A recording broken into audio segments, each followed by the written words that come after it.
சேஃபாக குளிச்சுட்டு போகிறது ஒரு இடமா தான் இது இருக்குது. நல்ல ஒரு டூரிஸ்ட் ஸ்பாட் இது, ஃபேமிலியாக வந்து என்ஜாய் பண்ணுறதுக்காக. கொஞ்சம் தூரம் ஸ்டெப்ஸ் ஏறி போன உடனேவே வந்து நம்ம வந்து கைலாஷ கோணாவை பார்க்கலாம். அங்கே வந்து சிவபெருமான் பக்கத்துலேயே வந்து அருவி கொட்டுது, அதுதான் இதோட ஸ்பெஷாலிட்டியே.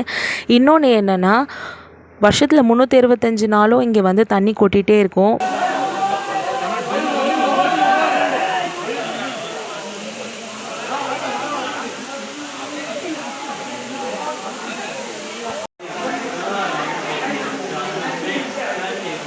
அருவியில் குளிச்சுட்டு பக்கத்துலேயே சிவபெருமான் இருக்கார். சிவபெருமானை வணங்கிட்டு அதுக்கப்புறம் நம்மளோட பார்வதி இருக்காங்க, அவங்களையும் வணங்கிட்டு நம்ம வெளியே வந்துட்டோம்.